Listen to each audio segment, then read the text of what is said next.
Нашата смиреност Петар, по милоста Божја, митрополит Преспанско-Пелагонски и администратор австралијски и новозеландски на сето свештенство, преподобно монаштво и верните чеда во Преспанско-Пелагониската и австралијско-новозеландската епархија им испраќаме мир и благослов, поздравувајќи ги со радосниот Божиќен поздрав Христос се роди.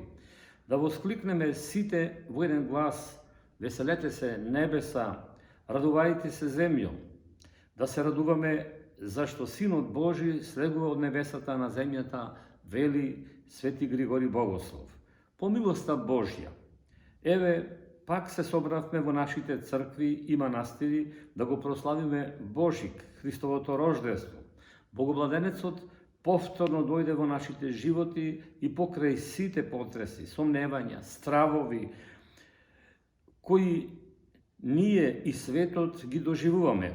Бог доаѓа на земјата за секој кој верува во Него да не погине, но да има живот вечен. На Божик, безпочетниот прими почеток како човек, безтелесниот станува телесен, Логосот Божи станува Син Божи, ја прима на нашата човечка природа, која неразделено, неслиено и неизменливо се соединува со Божјата природа. Преку воплотувањето на Словото се случува обожување на човекот. Синот Божи станува Син човечки, за синовите човечки да ги направи синови Божи, вели Свети Иринеј Лионски. Од Христовото воплотување според зборовите на Свети Ефрем Сириски произлегува размена помеѓу Бога и човекот. Бог од нас прима човечка природа, а нам ни ја дарува својата божественост.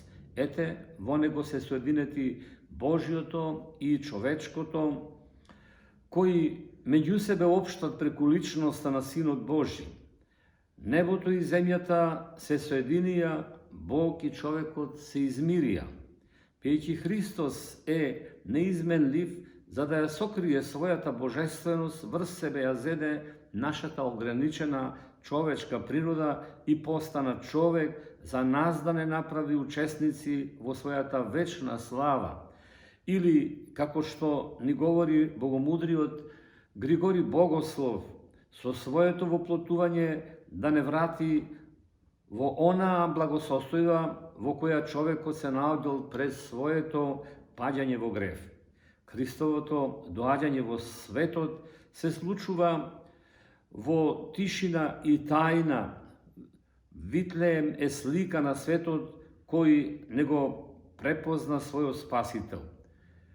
Кога Христос се раѓа, евреите се соблазнуваат, елините се подсмеваат, а на еретиците јазикот им занеме, вели Свети Григори Богослов. Христос пак, кога повторно би дошол, повторно би го распнале, вели Свети Јован Златоуст. Светото Евангелие говори за два важни настани при Христовото раѓање, за поклонувањето на пастирите и мудреците на Христа. Пастирите веста ја добиле од ангелите, а мудреците во Витлеем ги довела звездата. Станува збор за два вида на богопознание. Првиот е представен преку детската жива вера на простите луѓе, а вториот е верата на мудреците кои преку видливиот свет и светите книги го спознале Бога. Тие тројца се представници на човечкиот род. Едниот е персијанец, вториот араб, а третиот етиопјанин, представници на Ноевите синови Сим, Хам и Јафет, односно трите човечки раси. Па така Христос не е спасител само на Израилот, туку и на целото човештво. Мили наши во Христа, Богомладенецот и Спасителот. Христос се родил во пештера во Витлеем. Таа пештера не е убав трем, а не е ниту амбар или житница. Такво нешто може да биде само сон на фантазерите и играчка за малите дечиња, но не и пештера во која вистински Христос се родил. Вистинската пештера била дом на животните, древна, бедна пештера во сиромашните земји и не била градба со столбови и капители, налик на раскошен амбар, наменет за децата за бадниковата вечер. Таа пештера била мрачна и валкана со реа од животните, а единствено што било чисто во неа биле јаслите во кои се ставало сеното и зрнесата храна за животните. Токму во таква пештера и во такви јасли Христос се родил. Он за прва лулка ги имал јаслите, а Христос не случајно се родил во пештера. Пазар, и денес светот не е една голема пештера во која луѓето се прејадуваат и преживуваат.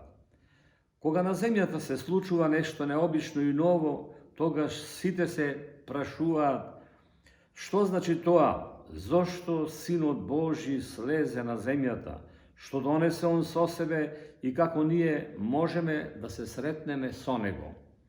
Бог слезе на земјата и стана човек за нас, земните да не направи небесни, од грешни да не направи свети, од распадливи нераспадливи, од смртни безсмртни, од робови на гревот и ѓаволот да не направи слободни чеда Божји.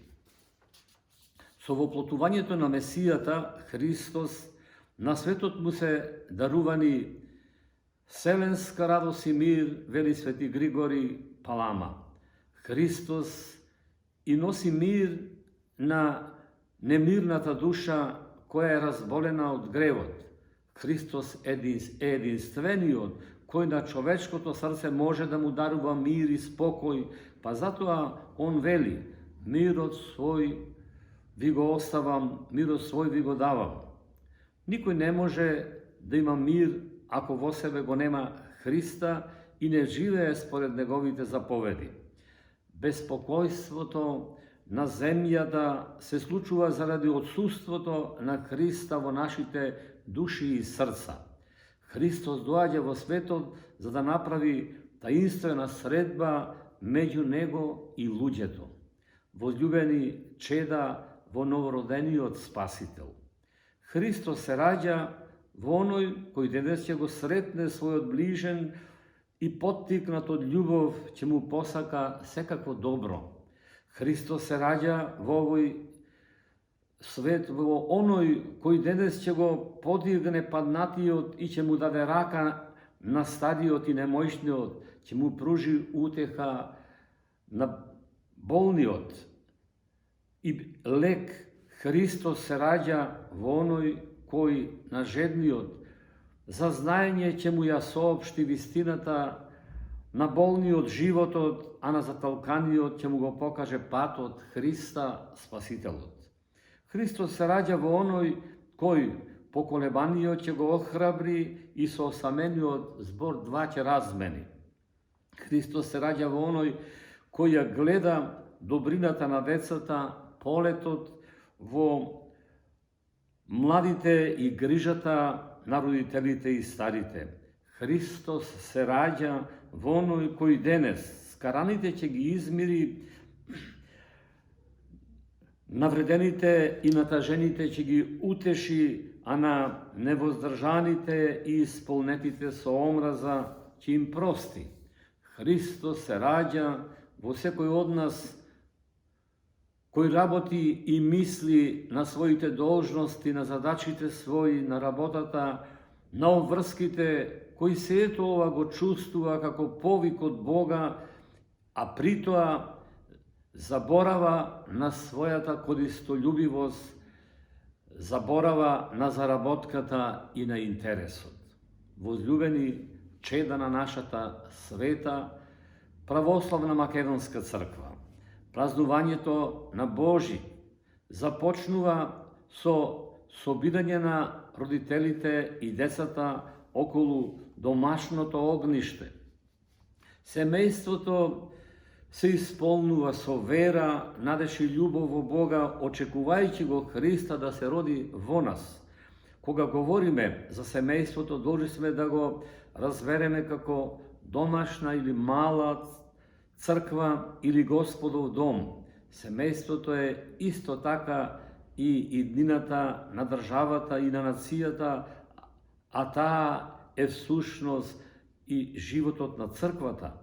Најубавите милозвучни доживувања во еден дом не се песните и телевизиските серии, туку детската смеја, джагорот, па дури и плачот на децата. Джагорот во училиштата, двориштата, сведочи дека тоа место не е пусто. Секаде во храмовите детскиот глас, детските весели и искрени лица и нивните незлобови погледи представуваат најубаво духовно огледало на еден народ.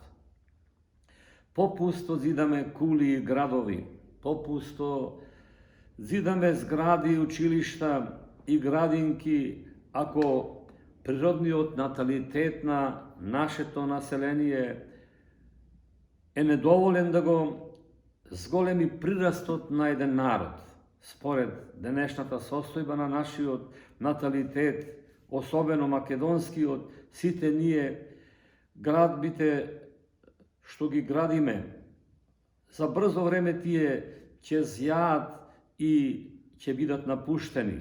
Залудно ќе бидат и нашите велелепни и прекрасни Божи храмови, ако во нив нема кој да го слави и да го велича Бога Троичниот.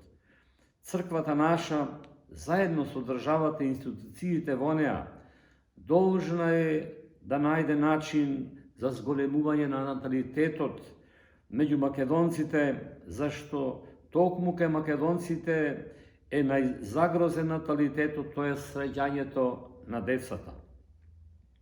Решавањето на овој акутен проблем во Македонија не смее да трпи одлагање, зашто денешната негрижа околу наталитетот и воспитувањето на нашите деца утре уште повеќе ќе ни се одмазди, а нашето проречено потомство неспорно нема да не благословува ни нас, ниту пак нашата држава, ако не го продолжиме природниот прираст на наталитетот на децата. Ние пак, како свештенослужители, јавно од секој црковен амвон и пред секоја прилика треба да ги повикуваме македонските мајки да останат доследни на аманетот на нашите предци. Светата должност, раѓањето и воспитувањето на децата, а не на убивање преку абортуси и спречување на бременоста со контрацептивни средства. Тоа не смеат да го дозволат македонците и македонките заради егоистични побуди, комфорен живот и да станат гробари на нашата црква и нација. Нашата држава пак, по примерот на многу земји и држави, кои создаваат здрави физички, интелектуални и духовни семејства, треба да формира Министерство за семејство, кое ќе се грижи за иднината на нашата нација, држава и црква. Возлюбени наши, мили духовни чеда во Господа Богомладенецот.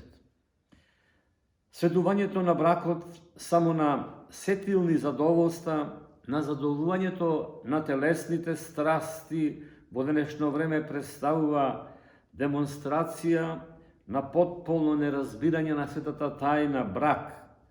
Тоа всушност говори за непознавање на суштината и тајната на бракот, на својата свест, на совеста и на верата. Тоа е доказ до кој степен современиот човек во модерниот брак се обезличил себе си и се обезбожил.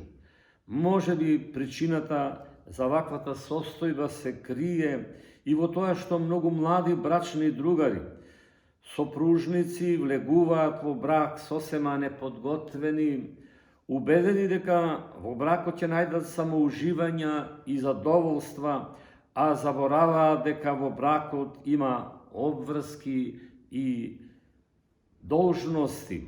Денешниот современ брак навистина ја доживува и преживува најтешката историска криза во секој вид. Нашата држава е должна на брачните другари кои треба да го подигнат наталитетот, да им обезбеди задолжителни добри и соодветни услови во периодот на бременоста на мајката, но и во текот на подигнувањето на децата до полнолетство. Државата покрај тоа треба да обезбеди и соодветен детски додаток, а особено тој детски додаток да биде зголемен за многодетните семејства. Сите ние добро знаеме дека пропаѓањето и исчезнувањето на еден народ, како што за жал е случајот со нашиот македонски народ, започнува со пропаѓањето и уништувањето на семејството кое е основна ćelија на заедницата. Празниколюбци во Богомладенецот Христа Спасителот. Факт е дека христијанското семејство представува едно мирно капче во кое цути заедното разбирање на божноста и љубовта, зашто во таквото семејство љубовта се извинува, во се верува, на се надева и се претрпува. Не може да се искаже поголема духовна убавина од она која постојано зрачи од христијанското семејство. Тоа не е обичен збир на луѓе за семеен живот, туку православното семејство е домашната црква, Господов дом или мала црква во која брачните другари ја постигнуваа својата полнота во Бога. Мажот, како што вели Светото писмо, е должен да ја љуби својата жена, како Христос што ја засака црквата и самиот себе си се предаде за неја, за да ја направи света и непорочна, а жената да се покорува на својот маж, кој е глава на жената и на семејството. Од таа љубов, брачните другари како Божи соработници должни се да создадат многодетно семејство кое ќе го воспитува, кое што ќе се воспитува со постојано присуство и активно учество на светите богослужби и особено на литургиите, секоја недела и секој од големите празници. Православното семејство е најприродно и најголемо училиште за воспитување во вистинскиот христијански живот во единство со Бога. Токму заради тоа, честитајќи ви го денес Божик, ве потсетуваме и искрено ве замолуваме да не дозволите да сгасне свештениот оган на верата и семејството и на семејното огниште, ако родителите христијани не го предаваат тој свештен оган од род во род, од колено на колено, тогаш ќе престане светлиот православен дух и ќе пресуши животносниот и спасителниот извор на христијанската љубов. Поздравувајќи ве со торжествениот поздрав Божикен Христос се роди, ве потсетуваме дека ние од Бога сме создадени од Неговата љубов и затоа сме должни и Него и ближниот да ги љубиме. Исполнети само со таква небоземна љубов ќе можеме најдостоинствено да го прославиме Божик, Христовото раѓање и во нашите срца да ја доживееме тајната на набожноста, воскликнувајќи на сиот глас мир Божи, Христос се роди. Честит Божик и нека е благословено во периодот што ни доаѓа новото 2022 лето Господово. ваш постоянен молитвеник пред Христа Богомладенецот, нашата смиреност, Петар, митрополит Преспанско-Пелагонijski и администратор австралийски и новозеландски. На Божик 2021, односно 2022 лето Господово.